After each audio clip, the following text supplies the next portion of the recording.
So this is the video I told Teresa Firewood I would do about my pump pit.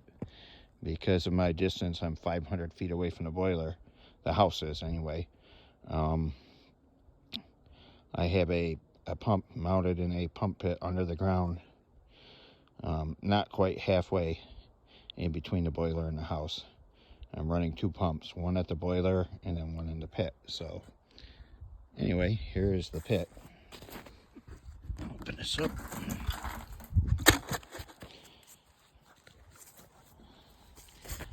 So what we have here, bear with me.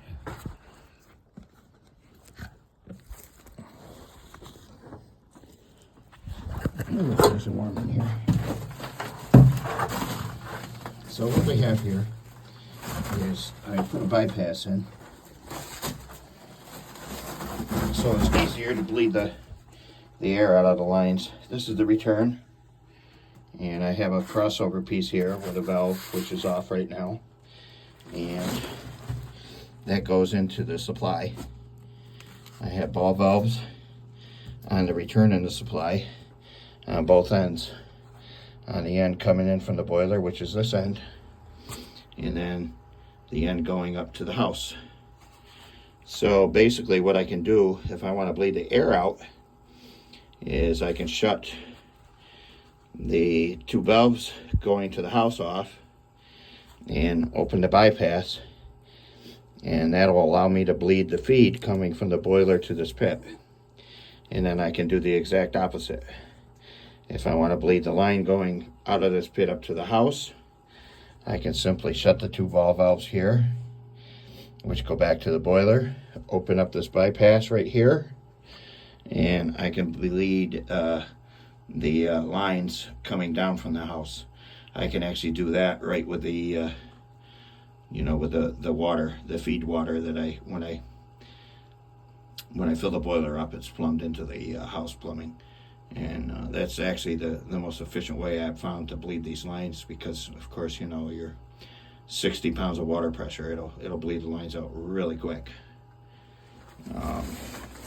I also have a drain valve right here, so I can drain all the water out of these lines if need be. And then you probably noticed this, so I'll zoom in on this. That's actually just a pressure gauge switch. I put that on there because I was actually going to put some type of a pressure switch, because it's such a long way from the house, the boiler. I was going to put on a pressure switch, so if at some point there was a break or something happened in the house, I could shut the water off coming up to the house.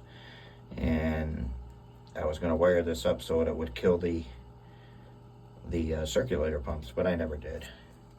And knock on wood, I've never had any leaks in the house where I've had to run down here real quick and shut these off. But I actually do have switches right here in the pump pit for the two pumps, for the one at the boiler and the one here, as well as in that body shop there. That's where the power comes from. So, but I think I'm actually this spring, I'm actually going to take these wires where I just got them twisted together here for the pressure switch that I never installed.